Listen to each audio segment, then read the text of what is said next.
možda je interesantno prvo, iako sam ja jučer sam rekao da koliko je nama bitno da li kvantitet ili kvalitet, da kažem, ali interesantno je možda posmatrati, iako većina, što kaže, možda i zna kako se kretao naš srpski korpus u Hrvatskoj ili godinama, ali prema popisima koji su provedeni, ali juče je neko pomenuo popis, su kolege su pomenuli, popis rade na svakih 10 godina, onda, što kaže, to kretanje stanovništva našeg korpusa je bilo tako da je većinom se smanjivalo, Ovdje sam ja negdje donao, dakle, od 71. godine, zašto 71. godine? Zato što su od 70, iako se, pre je bilo mnogo više Srbe, to su naše vekovne teritorije koje smo ih branili, što kaže, razvijali i tako dalje, ali tada već 71. godine javno u Hrvatskoj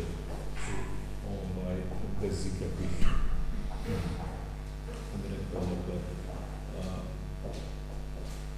bojazni i straha Hrvati krenuli da kažem neki svoje državi, ne svoje neki put.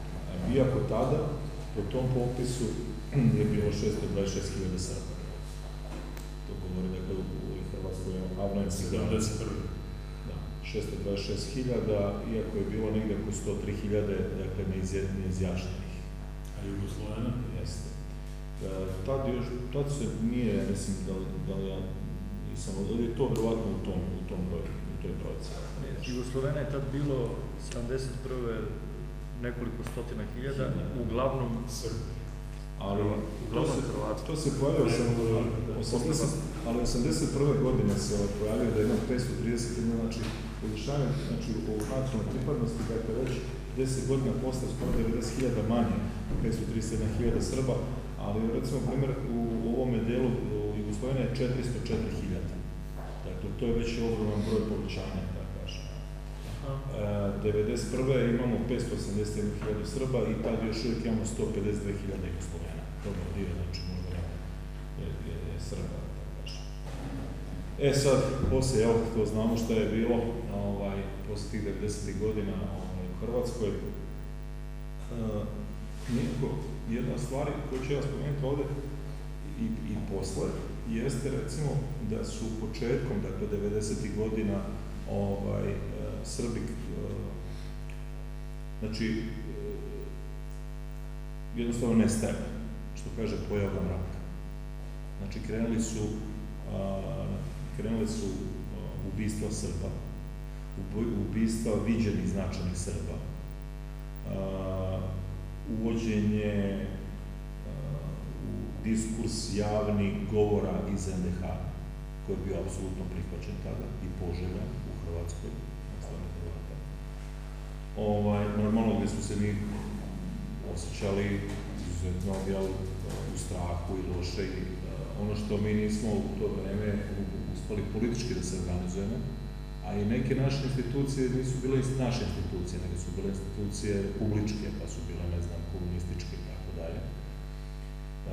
Crkva je bila isto, ja bih rekao, u jednom nezavidnom stanju u Hrvatskoj pod utjecajem komunizma.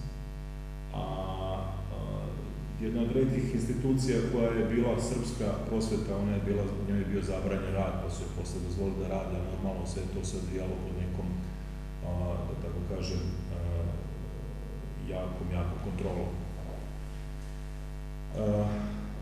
Posle 90. godina, dakle prvi popis koji je, kažem, posle rata koji su Hrvati napravili je bio, dakle, 201.000 Srba, dakle, od 581 na 201.000 Srba koji se izjašnjavaju kao takvi, iako tu je dobar dio se odnosio vama na ovaj istočni deo Slavonije, Baranje i zapadne strane, gdje je još uvijek, da tako kažem, bila naša teritorija skroz do kraja reintegracije i tako dalje, 98. godine, i jako mali broj ovih ostalih, da kažem, koji su još u nekim delovima Hrvatske Srbe koji se izjašnjavali kao svoju pripadnost kao Jugoslovene, to je bilo 21.000, znači tada. Poslije toga, 2011. to je onaj sporni popis koji je u principu Vukovar pokazao da živi više od 1/3 Srba. Ali moram da kažem još jednu stvar, dakle, to su propisi, dakle, koje je vezano, dakle, za ta jezična prava, govorimo oko jezičnih prava. Hrvatska je taj nivo jezičnih prava postavila najviše, tako kažem, u smislu najteže ga zadovoljiti, tako da bi vi taj jezično pravo mogu da koriste, odnosno da on postane u službenoj upotrebi, da kažem, nekog određenog mjesta. Mada nije samo zakonski osnov broj pripadnika nekog naroda, nego postoji mogućnost da i želja, ako neko tradicionalno živi na tom prostoru, da može da se uvede, dakle, bez obzira može da niko ne živi, ali da se uvede, recimo, pravo na jezičnu ravnopravnost, tako da. I to se dešava. Dešava se u Istri, kod Italijana, dešava se u Baranji kod Mađara, odnosno za mađarski ili za talijanski narod, i dešava se negdje unutrašnjosti za Čehe i Slovake. A za ovo ostalo dakle, u tom smislu, onda ste vidjeli šta se, dešavalo, vezano za sve te napade kad su kale posle, mada mi smatramo da taj dio na takav način koji je izveden, to je tako i trebalo da posluži nekog kao alibi i onda desetogodišnje, da tako kažem,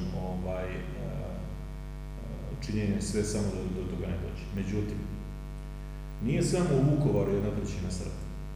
Mi u Hrvatskoj imamo delove gde ima i više primjera kao što je Vukovar, ali dalje nisu, recimo, primjer jedno mesto gore u Gorskom Kotaru, Vrbovsko, gde ima isto tako više od 1/3, međutim, verovatno ti ljudi tamo nisu to tražili. A druga stvar je da, recimo, primjer u nekim drugim opštinama, poput, recimo, oni koji znaju Hrvatsku, ja kad kažem Udbina je većinska, recimo, srpska, ali tamo nećete zateći to. I mi imamo, u političkom smislu, imamo jedno 17-18 jedinica lokalne samouprave u kojima mi kao Srbi imamo apsolutnu političku kontrolu, ali recimo u tim situacijama, dakle tu se ta jezična ravnopravnost upotrebljava, ali recimo tamo gde bi trebalo isto tako da bude, da se desi primjer gdje je ingerencija, primjer državne neke firme vezano za ceste, primjer sad natpis ili ulaz u selo treba da bude dvojezična linija. Dakle, i dan danas je to tako. Dakle, ta dvojezičnost je, eskalirala u Vukovaru, ali je ona permanentna. Dakle, i non stop je prisutna i non stop će biti prisutna jer u nekim mestima vi imate preko 90% Srba. Nisu neka velika mesta, ali to je neki, da tako kažem, red. Znači, taj popis iz 2011. godine, za razliku iz, kažemo, pređašnjeg iz 2001. je bio 186.000 Srba, međutim, popis koji je sad napravljen, i da, rezultati ovog popisa su čekali se 2 godine. Rezultati posljednjeg popisa koji je proveden, dakle, pre 2-3 godine, 2021. godine, kaže da, znači, iz 2011. je 186.000, a sada je 128.800 i nešto. Dakle, skoro 60.000 Srba manje.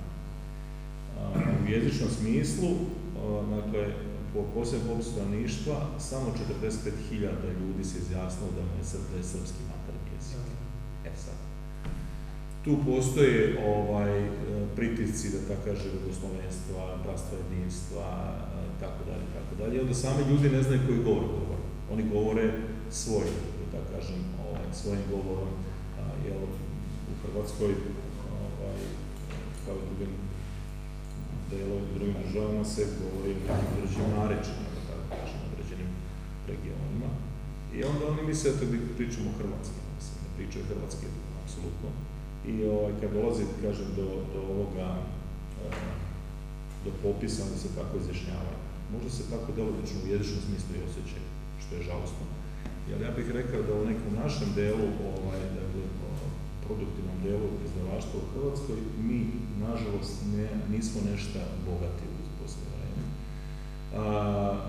Mi imamo nekoliko institucija, spomenuo sam, dakle, SKB prosvetu, dakle, koja je najstarija institucija, znači, pre svega u nekom domenu kulture, koji je bio zabranjivan rad i onda ponovno dozvoljen, ali da sam rekao, bio apsolutno nadzorom.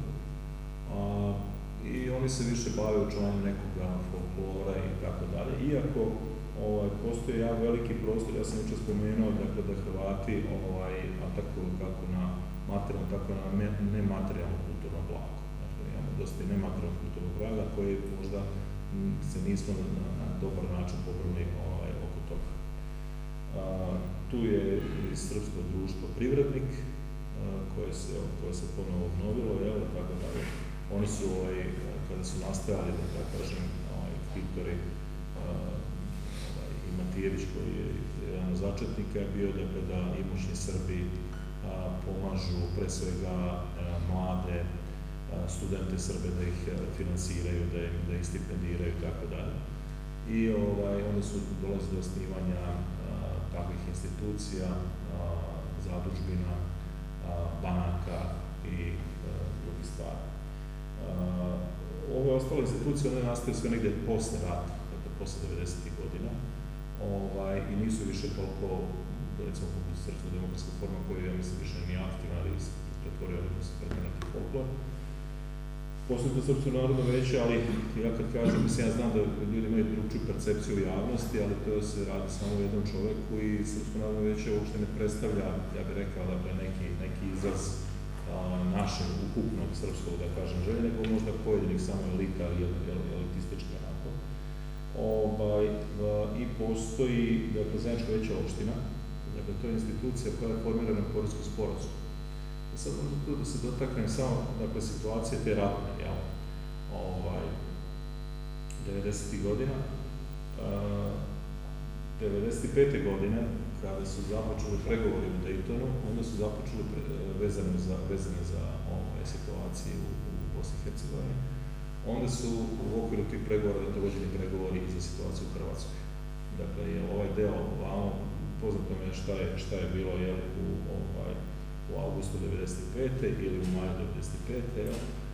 Znači, pre svega pad zapadne Slavonije, pa onda pad Banije, Like, Korduna i Dalmacije, i ostaje ovaj deo istočne Slavonije, Baranje i zapadne Srema, i onda u tom delu je, znači, načinjen je taj Erotski sporazum, koji je danas na snazi, i to ću spomenuti još jednu stvar iz toga sporazuma, koji danas se, recimo, retko spominje. Dakle, tu je najviše ljudi koji izbeglo iz ovih prostora krajine je došlo u taj deo. Znači, u jednom trenutku to je bilo negde oko 160-170 hiljada Srba na malom prostoru. I taj deo, nažalost, je vraćen pod suverenitet Hrvatske. Zašto sam spomenuo zajednička veća opština?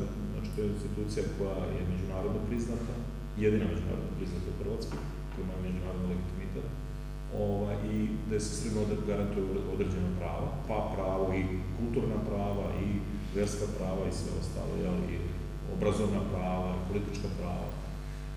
Recimo, u tom delu Hrvatske, dakle, mi dalje imamo škole na srpskom jeziku i ćiriličnom pismu, dakle, gde nastava se odvija kompletno na srpskom jeziku i ćiriličnom pismu, s tim da jedan mali deo moramo da učimo, da tako kažem, po programu Republike Hrvatske, nacionalnog predmeta poput pre svega istorije. Sad da ne govorim drugi predmeti možda toliko nisu interesantni, jeste srpski jezik i književnost, ali isto tako deca moraju da uče isto broj časova i hrvatski jezik i književnost, tako službeni.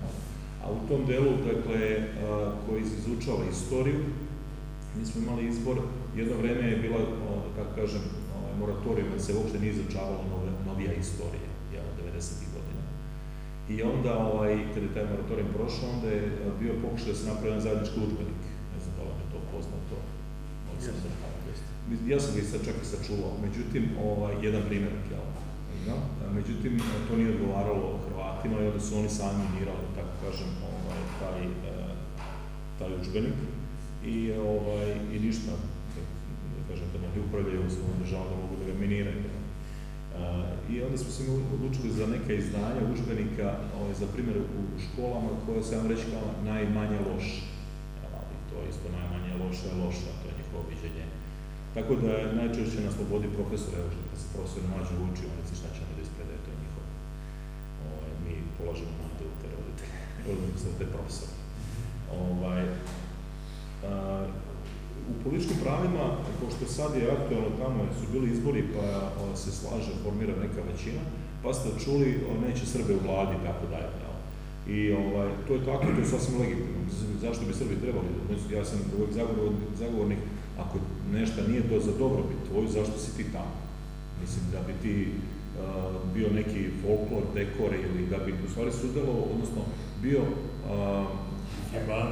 Pa da, ali čak u nekim odlukama mi to možda nije toliko u diskursu ovdje, recimo tamo bilo posljednjih godina vezano za privatizaciju, odnosno propast jedne velike kompanije, Agrokora, recimo da je realno bilo da je, ajde kažemo, tog vlasnika koji su nam većinu, da kažem, kapitala, koji je došao iz ruskih banki, tako kažem, oni su mu pomogli, danas su Rusi, te ruske banke su vlasnici toga. Tako da je, recimo, primjer, tu su ti poslužili to je trebalo doneti neke zakone i šta ja znam, znači više su se oni bazirali recimo na to nego na srpske probleme. Ali zašto to govorim? Čuli smo neki dan je i sam predsjednik Vučić rekao, je kritikovao kako recimo vlada Srbije, odnosno Srbija je već u drugom mandatu vlade dala mjesto u vladi Srbije nacionalnom Hrvatu, tako kažem, etničkom Hrvatu iz Srbije. A sada Hrvati neće da daju mjesta vladi Hrvatskoj. Međutim, tu ima jedna druga stvar, tu postoji taj Erdutski sporazum. Zašto govorim to o tome? Govorim zato što u tom Erdutskom sporazumu je definisano da Srbi imaju mjesto u vladi. Samo što do sada politički predstavnici Srba to nisu konzumirali zato što su oni bili, nije im trebalo. I sami su odlučivali šta će, pa staviti potpredsjednika vlade koji ode u Knin na poslove Oluje. Mislim, to je nešto što... Zato kažem, želim da opišem na neki način predstavnike Srba, barem te, oni dolaze iz Zagreba, da kažem. I onda njima ovo nije bilo bitno, nama je bitno, to su recimo određena čak i mjesta, Ministarstvo pravde, koje je izuzetno bitno, ja ću vam reći poslije zbog čega, Ministarstvo unutrašnjih poslova i Ministarstvo kulture i Ministarstvo obrazovanja. I na drugim mjestima, kako Ministarstvo obnove i drugih pitanja, ali ovo su 4 najznačajnije. Tako da, u političkom smislu, dakle, taj Erdutski sporazum je tu dosta bitan. Nažalost, ono što su i dalje naši problemi tamo, to su recimo i problemi koji su još od 90. godina. Ja sam na početku spomenuo, dakle, da su Srbi jednostavno nestajali, mrah pojeo ih, nema ih i tako dalje, ubijani. Dakle, mi od tada još uvijek tražimo naše Srbe koji su ubijeni, koji se dan danas nisu mogli, niko ih nije pronašao. Iako postoje komisije koje rade između Srbije i Hrvatske, ali postoji jedan jako veliki broj Srba koji nije pronađen. Dakle, od 90. godina, pa ratne godine, pa da je u vremena Oluje i tako dalje.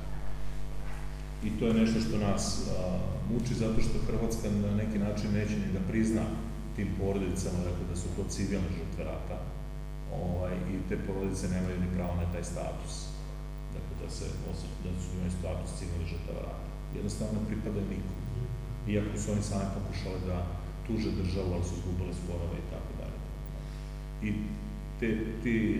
ti civili čak nemaju ni pravo ni koji su 90. godina koji su postali invalidi, čak nemaju hrvatsko pravo ni to.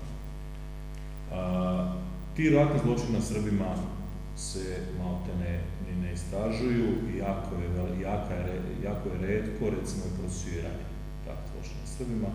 U dosta slučajeva su bili oslobađajuće presude, u nekima su bile osuđujuće, pa čak i za logore, odnosno koje su oni imali poput, recimo, logora u Splitu, jer bila su skandalozna suđenja koje to mogu da prati, Kerestinec u Zagrebu, i onda smo imali, recimo, primjera gde sudije oslobađaju, da kažem, recimo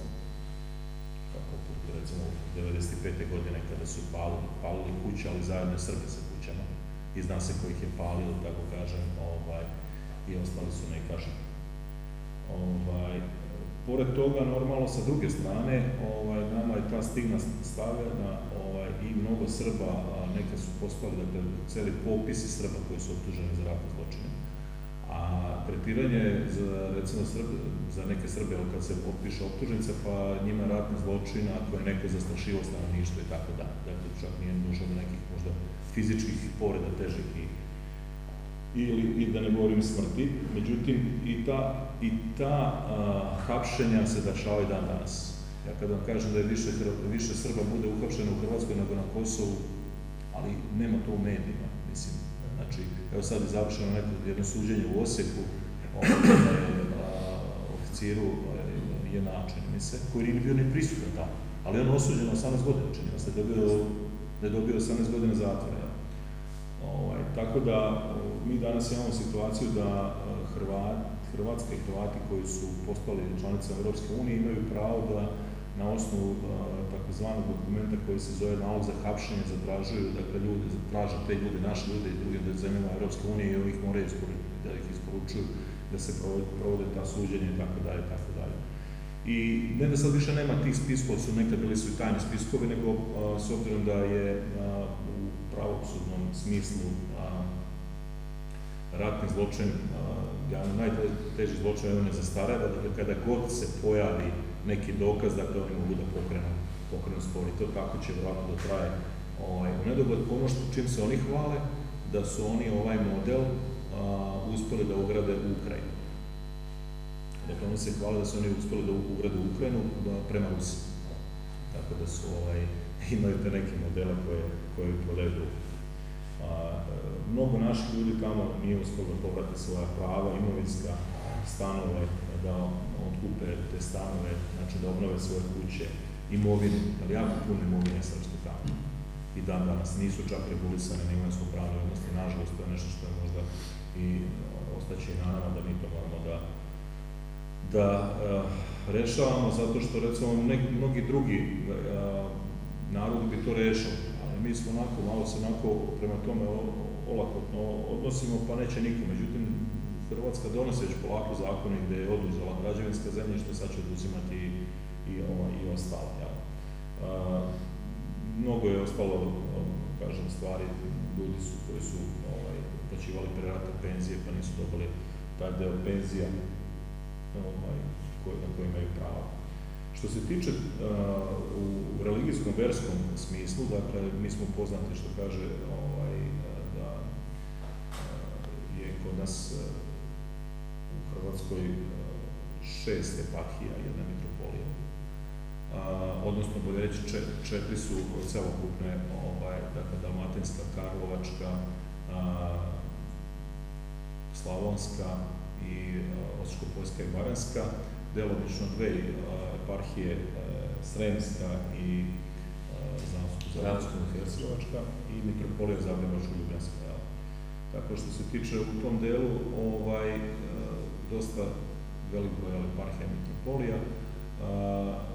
Problem što se tiče nije u slobodi ispovedanja vere i tako dalje. Problem je normalno kod ljudi koji bi želeli da pristupi crkvama, ali ja bih rekao, atmosfera u Hrvatskoj, dakle, da jako teško ljudi se odlučuju na to. Problemi crkve su vezani uz, recimo, povrat imovine Srpskoj pravoslavnoj crkvi, gde u dobre meri još imovina crkve nije vraćena. I ono što, ja bih tu napomenuo još jednu stvar, Hrvati dosta to u negativnom smislu pišu kao da smo mi krivci, a u principu su oni krivci, a to je, radi se recimo o povratu kulturnog blaga. Povrat kulturnog blaga posle rata je u velikoj meri izvršen, međutim, u najvećoj meri koja nije izvršen, 98-99%, to se odnosi na kulturno blago Srpske pravoslavne crkve. Zašto?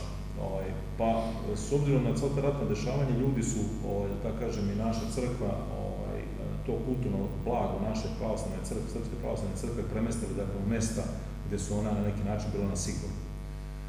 Ili su se restaurirale neke stvari i tako dalje. I sada, da bi se ona tamo vratila, treba dobro razmisliti pod broj 1, a pod broj 2 je, vi ne možete da vratite nešto ako ne možete da vratite negdje gdje nisu osigurani uslova. tu je ono što sad, zato kažem, Hrvati su tako poznati, jer oni s jedne strane vam zameraju, s druge strane ne rade na tome, tako kažem, da bi stvorili te uslove, da bi se to kulturno blago vratilo. I normalno jedna od najvećih pretnji, ne samo što se tiče Srpske pravoslavne crkve, nego i Srba uopšte, je ta Hrvatska pravoslavna crkva. Dakle, ustaška, nehalska Hrvatska pravoslavna crkva, gde oni sad su već došli u situaciju da oni, pošto po zakonu u verskim zajednicama treba da prođe jedan određeni broj godina kako bi neka verska zajednica bila registrovana kao takva i onda da bi dobila pravo, da kažemo, države na postojanje, oni su već sad i došli u situaciju da su oni već taj broj godina zadovoljili. Međutim, još uvek im država ne daje to, mislim da neće ići u tom pravcu da im daju na neki način priznanje, jer to bi za Hrvatsku stranku, ja mislim da bi to za nju bila pre svega opasnost. Sad vidjet ćemo šta će se tu dešavati, ali kad god treba, oni to izvuku i na neki način time preti. Isto tako, kanonizacija katoličkih, pre svega stepinca, da tako kažem, odnosno želja da se kanonizuje, da se on prolazi svetom i tako dalje. To su neke stvari koje su problematične. Kroz celo ovo vreme jedna stvar je bila da su oni do 90. godina slobodno, tako što se počeli izjašnjavati kao neki naslednici NDH i te politike. I celo vreme je to bilo negde onako u vazduhu, da li se to sme, da li se ne sme, normalno, u drugim zemljama se neki veliko normalno ne sme, međutim, u Hrvatskoj su pre 2-3 godine unazad promenili prekršajni zakon i u okviru tog zakona su dozvolili, ja bih rekao, zapravo zakonili su taj pozdrav. Ne samo pozdrav, nego sve te sve znamenje, sve relikvije NDH, tako da u mnogo slučajeva, pogotovo da isticu koje nisu u smislu komemoracije, ne budu kažnjene. Ali i te kazne su tako kako jesu, da su blage. U drugim zemljama, recimo, primjer, kao što bili spominjali Austriju, recimo, primjer, Austrija je donala zakon gde, primjer, ako ističete tako neko znakovlje, dakle, kazne su, primjer, 10.000 € pa najviše, a i oni su u zadnje vreme na neki način zabranili više da obeležavaju blagdane, gde su do sada država obeležavali. Nažalost, recimo, za te neke stvari, ono što sam rekao, neke naše elite su učestvovali u tom, da su rekli kao bolje i tako da se reguliše, pa da kao do sada nije, mislim da to, mi u tom, recimo, primjer, to je neka stvar koja ja u tom apsolutno ne bi učestvovao. To je neka, recimo, komunicirana linija, gde bi ja rekao ne, to ne dolaze u obzir. Vidjeli ste možda u prošlim godinama šta se dešava na Jasenovcu, u tom delu i zbog ovoga zakona, i zbog zahteva, da tako kažem, pre svega jevrejskih opština, ta obeležavanja ne idu skupa. I ja se slažem u dobrom delu što traže Jevreji, da se apsolutno zabrane svi ustaški pozdravi, znamenja i tako dalje. Tu, kažem, imamo opet, ja bih rekao, naše predstavnike koje više sam štite, da ne kažem, državu svoj položaj, pa su onda njima može i to. Sad tamo imamo, možda ćemo poslije diskusije sigurno raspraviti, vezano za episkope koji dolaze na određena mesta, jer tamo sad imamo episkopa Jovana koji je nadležan za Jasenovac. Tamo se još jedna stvar dešava, recimo, pre 10 godina Romi su krenuli da naprave poseban svoj jedan naselje, kompleks, da tako kažem, u Uštici. To je pripadajuće, da tako kažem, tom kompleksu Jasenovac, ali ja sam vidio da će to čim oni budu krenuli na svoju stranu, mi ćemo krenuti, svako će krenuti na svoju stranu. Tako smo i mi krenuli, dakle, obeležavanje, što možda i nije loše, ali treba onda razmisliti u tom pravcu. Vidim da crkva ide u tom pravcu, ali vidim da politička elita ne ide u tom pravcu, a to je, dakle, obeležavanje u jednom selu pored Jasenovca, crkve pored Jasenovca, gde je patrijarh dolazio, mitropolit i tako dalje. Manastir. Uglavnom, i druga stvar što u Hrvatskoj nisu bili, nije samo to, mislim, nije samo Jasenovac jedini kompleks, jeste da je najveći i najstrašniji, ali bilo je dečji logora i tako dalje. Ja bih rekao u nekom smislu, dakle, osveštenosti, mislim da mlađi Srbi su sigurno, pogotovo u ovom delovima krajiškim koji žive, oni su svesni toga šta su i ko su i nije to njima olakšavajući, da kažem, to je njima otežavajuća okolnost, ali bez obzira na to oni ne odustaju od onoga, od svoje vere, od svoje nacionalnosti, od svog jezika, od svog pisma, što i uče, da kažem tako, dok i u drugim delovima, kao što sam rekao, Hrvatske je jako to teško ostvariti. I dalje, nažalost, ta mesta nisu obnovljena, dakle, nisu im obnovljene infrastrukture, ni voda, ni struja, da ne pričamo o kanalizaciji, i veoma velike stepen diskriminacije kod zapošljavanja i kod bilo kojih drugih, recimo, mogućnosti da vi želite nešto da to ostvarite od strane državnih institucija. Ja vidim tu, bez obzira na ovakvu situaciju, ja vidim neke snage, neku jačinu našu, koje mi možemo i trebamo da iskoristimo, ali sam se u ovom zadnjem prethodnom razdoblju nekako apsolutno definisao da mi to možemo da radimo samo što se toga tiče, dakle, u dogovoru sa Srbijom, sa Beogradom, sa predsjednikom Srbije, zato što smatram da smo mi, što bi se reklo, nedeljeni, neotuđiv, znači deo srpskog korpusa, gde god da mi živimo, jer da to nije tako, onda bi verovatno i ove brojke koje sam ja sad čitao, bile možda drugčije, bi ljudi se asimilirali, ili proces asimilacije jako velik. Proces asimilacije jako veliki, jako velika pretnja je, pored svega ovoga, da kažem, ljudi koji teško žive, da te neko pozove i kaže, slušaj, ajde, nemoj se više izrašavati kao Srbin, bit će ti mnogo lakše. Znači, a to je jednostavna teza sa koje sam ja iznio, normalno da postoje mnoge koje su dobro razrađene, da tako kažem, i koje ulaze duboko u naš korpus. Ali u svakom slučaju i dalje smo apsolutno stajalište da mi ne možemo da nastupamo bilo gde bez naše matične države, dakle bez politike i bez kulturne politike ili bilo čega drugoga, da kažem, koje se ne tiču Srbije. Saša sam, mislim da sam spomenuo, on mi reče da je on rodonačelnik te, ja se gledam da li ovde imam, rodonačelnik te teze, a to je srpski svet, pošto je u Hrvatskoj to onako isto negativnu konotaciju proprimu, zato što normalno Hrvatski to ne žele i predstavljaju kao neku veliku opasnost, tako kažem. Međutim, tu postoji par stvari koje su neki novinari, da kažem, ulici više razradili, optužujući, pre svega, prvom redu Vučića, i onda na osnovu toga, ali na osnovu drugih stvari, onda ide salve uvreda, napada, kroz medije i tako dalje, tako dalje. Stvoren je jedan negativan, apsolutno negativni narativ.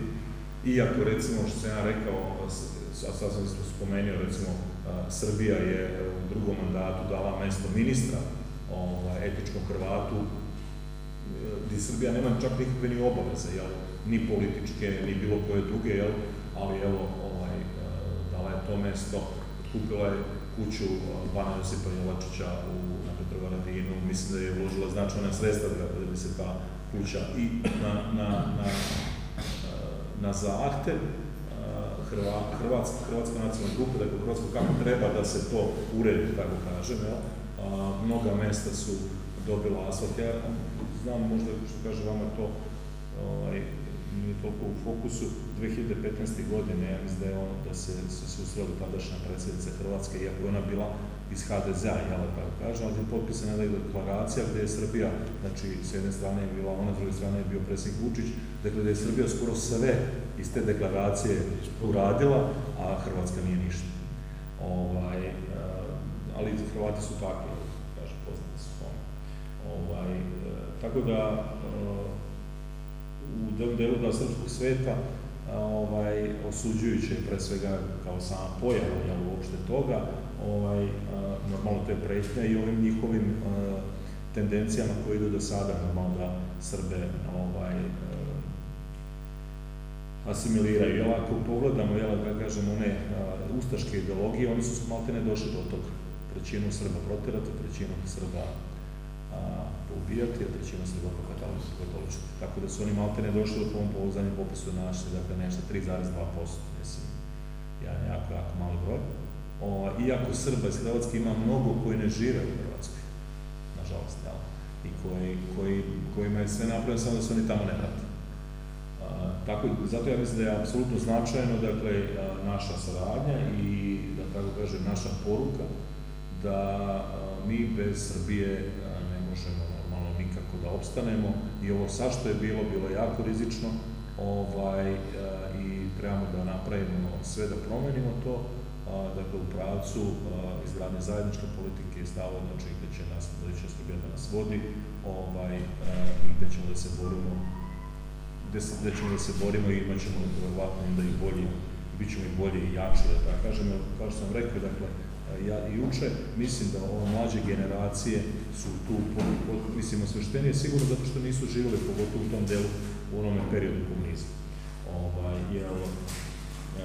Ono što sam ja rekao, i crkva u Hrvatskoj nije baš bila na nekom značajnom nivou u to doba.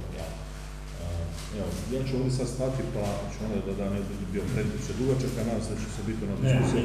Nije, vrlo ti hvala, vrlo inspirativno, ali ja mogu da te pitam kao što sam pitao braći iz Makedonije, pošto koliko vidim, postignut je neki dogovor oko formiranja nove vlade tamo, kakva su, prosto da nas malo informišu, kakva su, mislim da se ne piše baš dobro srpskoj zajednici, ti to bolje znaš nego mi, pa ukratko možeš, onda otvaramo diskusiju.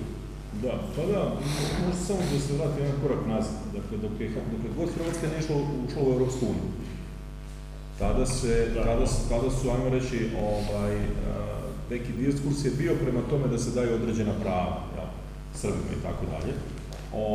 Međutim, kada je Hrvatska ušla u Europsku uniju, od tog momenta je krenulo sve ono, da ne kažem, samo što još nisu, neću reći, ajde ne bude možda toliko baš, što kaže, da neko je bio spomenuo da je zatvoren, ja sam da ga opet nisu otvorili, ali hoću reći da je... Ja sam spomenuo. Njega su hteli da... Jeste. U šali, ali u svakoj šali prolazi. Ali, ajde, neću reći toliko da su Srbi tamo životno ugroženi, u smislu sada da će neko neposredno nekoga ubiti ili tako dalje, da ima napada, ima to, vidite, preko medija, vidite da ima fizičkih sukoba, vidite da ima verbalnih sukoba, vidite da ima napada kroz medije, a da ne govorimo onda kako ide to kroz institucije. Vrlo perfidno to ide, veoma perfidno. A sad u ovoj konstelaciji političke snage, apsolutno tu više nemamo šta da pričamo, više nema nikakvih crvenih linija. To su sada dve grupacije, da kažem, koje su približno iste ili slične, koji su ujedinile, znači, u vlast, na parlamentarnom nivou. I sad, apsolutno, ali, znate šta ću vam reći, nećem nešto reći, i levičari ne izgledaju baš tako levo. Tako da u nekom narativu nacionalnom neće vam ni taj, kako bi rekao, nije ni račun baš bio za sebe. Iako sam ja ovdje doneo, možda će biti interesantno za nekoga, da tako kažem, pošto ostalo je u nekim dokumentima, recimo rasprava, kada se vodila rasprava ovo je još bilo 1997. godine, o tome da li će Srbi ostati, da više neće biti kao konstitutivni narod, tako kažem, da li će ostati bez tih prava. To je dosta značajno, jer mi, evo, tek od 90. godina smo nacionalni, mi nikad nismo nacionalni. U Hrvatskoj mi znamo šta je to, mislim, mi zemljamo ovdje ostalog regiona. Znači, mi se sad privikamo kao na neki status koji je nam bio apsolutno stran. Tako da, ovdje sam donao fonogram sa te sedmice 1997. godine gde se vide sadašnje neke elite srpske, da tako kažem, kako su glasali, da tako kažem, i kako su bile pozdravljene. Tako da što se tiče čak i levičara, da tako kažem, dakle, oni u nacionalnom smislu nisu oni baš daleko od ovih desničara, ali da će biti situacija teška, apsolutno će biti teška, mislim, mi se već polako prilika, ali zato i kažem, mi moramo da imamo zajedničku politiku sa Srbijom. Mi ne možemo, gde su me lutali sve ove godine? Mi smo lutali u nekoj, ja sam spomenuo da je kod policije iz drugog doba Svetozara Pribičevića koji se okrenio da je kod kontra od Beograda prema Zagrebu. Mi smo lutali u smislu da se mi izgubimo i da ne znamo ko smo i šta smo. Pa smo sad, imamo ove tipa Predrage Mati, ali nije samo jedan Predrage Mati, takvih ima puno. Takvih ima jako mnogo ima. I poznati ličnosti koji su se asimilirali, koji su prešli drugu veru. Evo kad ste rekli sa tavana, mi smo imali sad primere, pošto su bile potresi u Hrvatskoj, na Baniji i upravo to i bilo, gde su ikone ispadale sa tavana, pa su vlasti rekli to kao od oca, nije to moje. Mislim, šta ti onda, ako ti je to od oca, pa onda valje tvoje, da je dvojica, da kažem. S tim što je Zoran Milanović rekao da nema nikakav problem da na njegovom tavanu nađu pravoslavnu ikonu. Ne bi imao problem s tim. Jeste. Ali evo, tu je recimo Srbija, jedna od prvih zemalja koja je Srbija pomogla. Evo, to se recimo zamera primjer predsjedniku Vučića, on je platio €1 milion u državni fond Hrvatske. I mi ne znamo gde su te pare. Za obnovu Banije. I Republike Srpske pomoga. Da, a mi ne znamo gde su te pare. Bilo je posle, recimo, grad Beograd, bilo je još pomoći iz Srbije, ali onda je išlo direktnije zato što da se zna gde je to utrošeno. Jednostavno, vi ne znate gde su te pare, jer dan danas ta obnova nije završila. Zašto nije završila? Mislim, ja sam dosta tamo često prisutna. To su naši kraje. To je sad, nažalost, sela su pusta. Ja, došli smo tamo da sad, ne znam, od 100 kuća, 4 kuće se samo obnavljaju. A šta će ovi koji su, ovih preostali 90 nešto, oni nisu tu, oni se privremeno sklonilo već 2,5 skoro 3 godine. Tako da je i ovo na neki način bio pečat na iako, kao što sam rekao, ta imovina je srpska. Tu postoji nešto što i mi zajedno svako skupa i za Srbijom bi trebali da te tapije sačuvamo, da to udarimo tu, da Hrvati ne dođu barem do toga. A ovo su neke stvari koje će biti interesantne možda nekome, jer tu su diskusije, ja sam izvukao, ako sam imao priliku, 1997. godine, jer znači, do 1995. godine bilo je Srba koji su ostali sa druge strane. Bilo je Srba koji su se, možda nisu imali gde pa se boli, pa su ostali tamo. Znači, ostali su sa druge strane linije razdvajanja, ali bilo je, bogami, oni koji su ostali pa su radili za hrvatsku vlast, tako da je. Posle 95. godine, 96. i 97. još uvek nisu te stvari, da kažem, uspostavljene, ali su već neki radili, polako pripremali šta će on kad oni budu došli na ovoj teritoriji što se tiče Republike Srpske Krajine. Tako da mi sad, iako ja dosta često ne krijem to direktno kažem eksplicitno da sam protiv politike koju provodi, odnosno koju vodi Zaborav, a on sad pokušao da kontroliše sve Milorad Pupovac. I dosta ljudi možda neki gledaju da je dosta umešan zato što postoje profesije ovako vezane za Zaborav, ja mogu da svedočim nekim situacijama koje su apsolutno bile usmerene protiv Srbe, protiv Srbije. I još jedna stvar, pa proslava Oluje, ali ne samo proslava Oluje, ne samo proslava Oluje, juče smo bili pričali vezano za rezoluciju kako glasanja. Srbi u vladi Hrvatske su glasali za nezavisnost Kosova. Neko je rekao da treba se ostati u vladi. Vjerojatno je pametno, inteligentno da se ostane u vladi, da se ne ide iz vlade, ali nemaš ništa da učiniš. Ali da li ti trebaš da ideš ruku za to? Može da izdvoji mišljenje. Ali ti trebaš da ideš ruku za to. I ništa se ne bi desilo, vlada bi opstala. Apsolutno. Znači, to su, zato ja sam juče spomenuo neke crvene linije, u nekim situacijama mi ne smemo da se ogrešimo sami o sebi. Mislim, mi smo se ogrešili pre svega sami o sebi. Vidi, mi možemo da diskutujemo, dakle, o tome, recimo, o broju žrtava u Jasenovcu, mi možemo da diskutujemo unutar sebe o neke stvari možda koje nama nisu jasne. Međutim, naučno gledajući, dakle, neke stvari mi moramo apsolutno da ih postavimo, da ih se gledamo u ono vreme kada su, da tako kažem, postavljene i sada, i po meni apsolutno brojke koje ja ne vidim zašto bi se menjale, zašto bi se uopšte narativ i menjao od onda, čak ga ja u nekim situacijama čak i pojačao. Zato što su sada pronađeni neki, mislim kako to i bilo, pronađu se dokumenti, pronađu se, u Jasenovcu je pronađeno recimo sad dosta u nekim kućama koje su otkupljene još dodatne građe koje mi recimo nismo imali. Ok, znamo da je građa uništena, dobar deo građa uništena. Znamo da je postavka katastrofalna, da je postavka muzejska katastrofalna i da oni kontrolišu. Sve to znamo, čak ne samo mi, nego dakle, ljudi koji su veći stručnjaci o tome, dakle, stručnjaci vezano za stradanja Jevreja, kad su došli, kad su videli, kad su rekli šta je. Mislim, katastrofalno. Ali mi samo govorimo o Jasenovcu. Mi samo govorimo o Jasenovcu. A gde su drugi logori u Hrvatskoj i na području, NDH, sad ne znam baš konkretno kakva je situacija vezana za Republiku Srpsku, gde su druga mesta stradanja, dakle, na područjima tadašnje NDH, na teritoriji tadašnje NDH. Ali u Hrvatskoj je to, znači, sve matano čišćeno. Sjetit ćete se možda pogotovo i koji pratite vremena 90. godina kad su se oni u početku prvo odrecali Nikole Tesle. A sada ga ljube, a ne spuće, nego sve živo. Tako da oni su dosta onako što kaže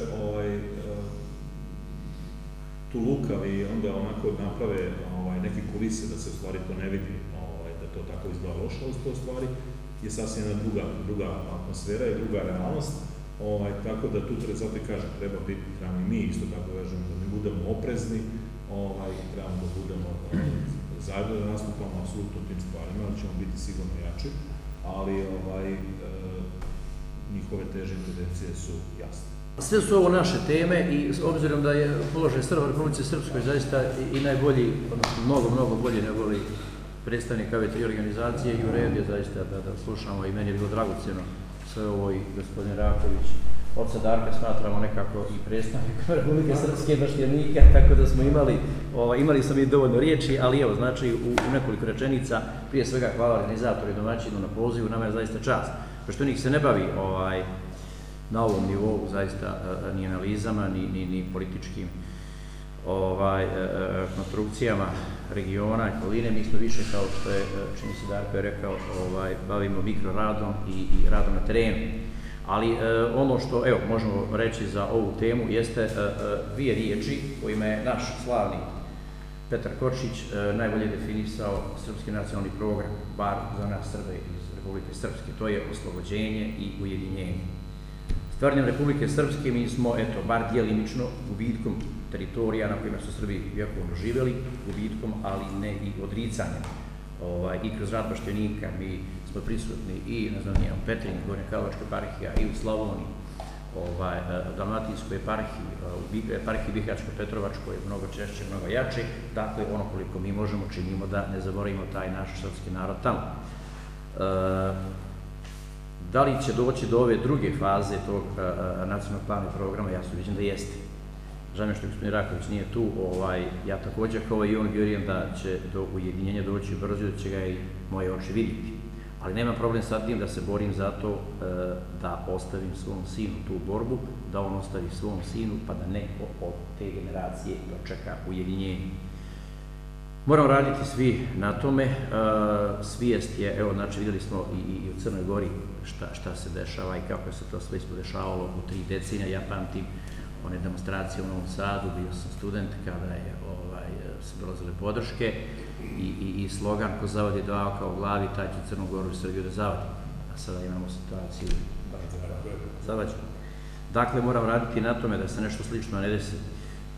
Neko je juče ukazao, mislim, gospodin Raković, na opasnosti od suverenizacije Republike Srpske, nekih momenta u kojoj bi mogao da se pojavi taj crnogorski sindrom i mislim da zaista svi zajedno moramo raditi i mi u Republici Srpskoj, ali i u Republici Srbiji, i to od najvišeg nivoa i državnog, pa sve do ovog nivoa gdje smo mi svi prisutni, NVO, i da ne zaboravimo Srpska pravoslavna crkva također mnogo može da uradi na tome. Ne smijemo dozvoliti, mene lično to ne smeta mi, ali mi je žao tih ljudi koji doživljavaju nas iz Republike Srpske kao Bosance ili u najboljem slučaju kao bosanske Srbe. Hrvat je Hrvat, iako iz Slavonije, Hercegovine ili Zagreba, njega ne dijeli na Hrvate odavde dante, a nas dijeli na Kosovare, Hercegovci i tako dalje.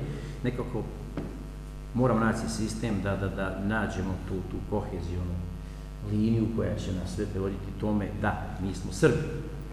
Znači, da, doći će do ujedinjenja, borit ćemo se u tom pravcu, pa Bože pomozi. Samo dvije kratke crtice, kad govorimo o tom mikroradu, neko je rekao naći model ovo. Mi imamo jedno malo iskustvo, možda je banalno, ali evo šta se dešava. U Republici Srpskoj je protekli 3 mjeseca bio proces donošenja zakona o femicidu, pravima žena i tako dalje, nešto što je preteča zakona o rodnoj ravnopravnosti koji je Srbija tako nažalost usvojila.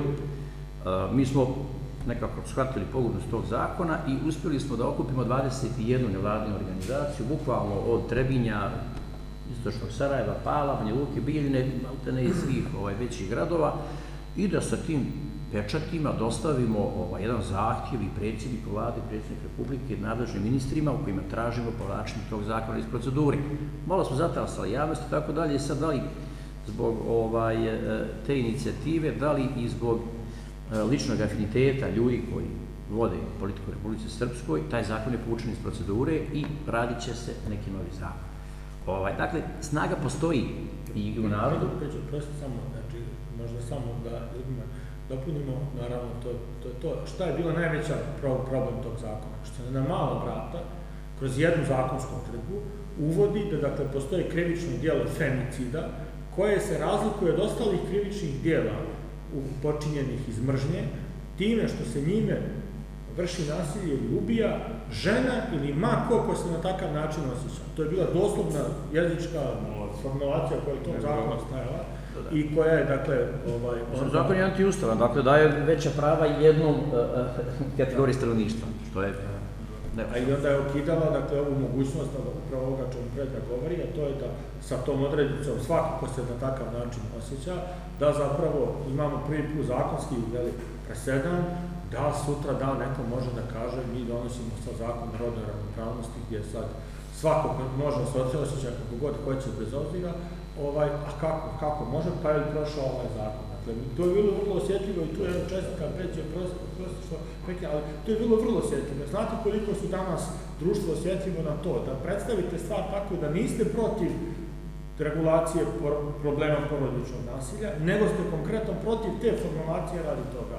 I to je stvarno onako jedna škala operacija koja je uspjela, a koju su samo ova udruženja mogla da iznesu, jer je stvarno bilo osjetljivo i stvarno bilo teško. Pa da, zasigurno, kažem, igrala ulogu i percepcija rukovodstva, ali bez inicijative, evo napomenut ću i to, znači u prvom čitanju taj zakon je jednoglasno usvojen u Narodnoj skupštini Republike Srpske.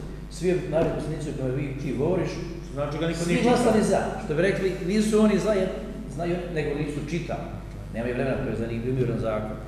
Isto tako, prošle godine smo spriječili održavanje parade pedera u Banja Luci. Bila inicijativa iz Sarajeva, mi dolazimo i onako baš agresivno su oni krenuli, mi smo rekli, mi vas čekamo. I opet peticija gradonačelniku, peticija ovamo, malo ulični, što bi rekli, prijetnja da sad ne otkrijamo sa metodu, ali znali su i čekati. I hvala Bogu, odustali su ove godine, nema ni pokuša, to je bilo maju prošle godine. Kritikovali smo Izraelce, pedere i žene, gotovo si. Bilo nam je drago što Sljedeće godine ćemo da razmislimo dalje.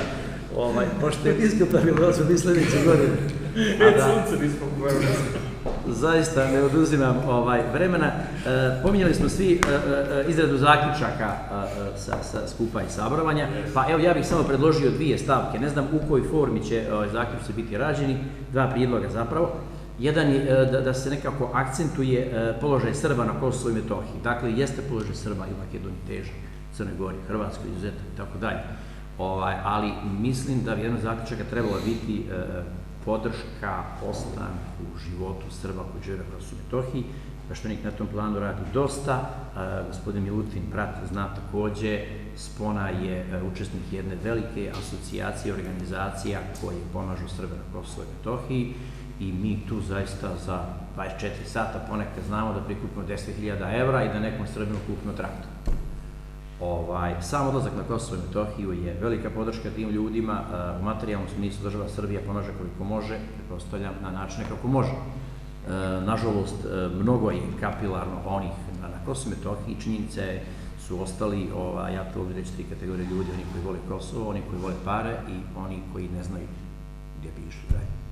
Ovih trećih je najviše, onih koji su socijalno ugroženi, koji ne znaju šta i kako, borimo se za njih, naravno borimo se za i ovu prvu kategoriju koji vole Kosovo, koji su tu žive i tu će ostati sa svojim kostima ako treba.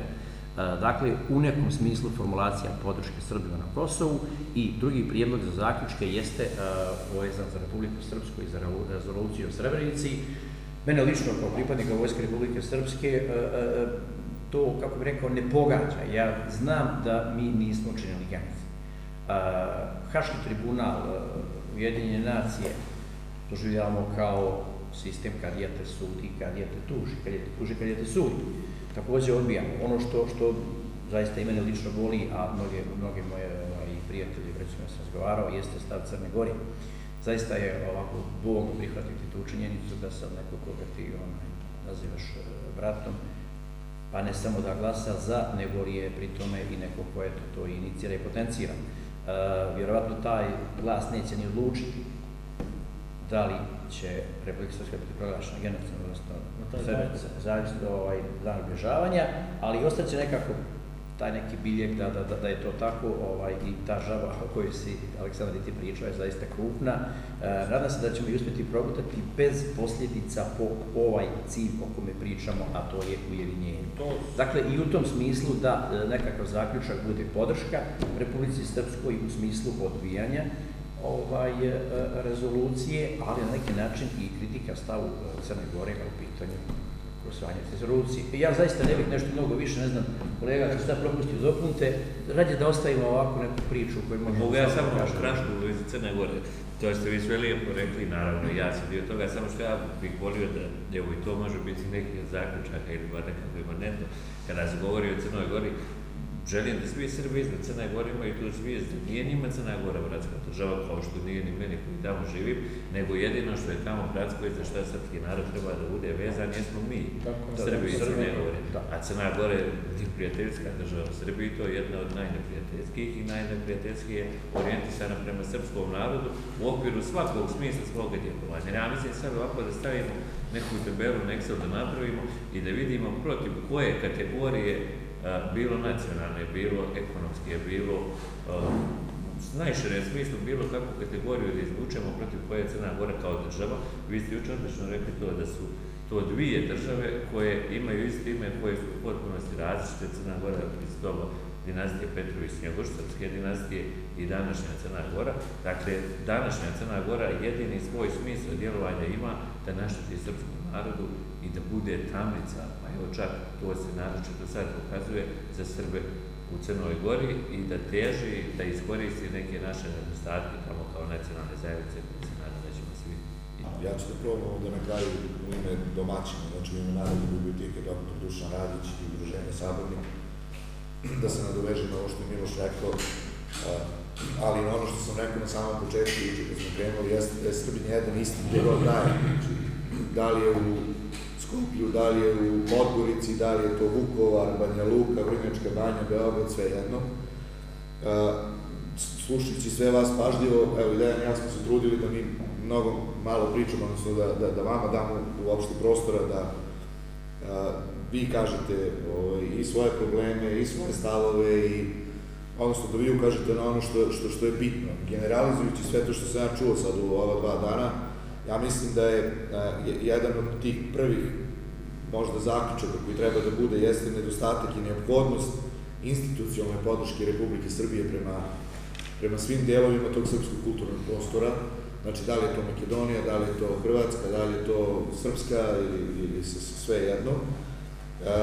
Drugo jeste, ono što sam primetio, jeste to neko individualno pregalište, individualni rad, ovo što je rekao brat Peđa.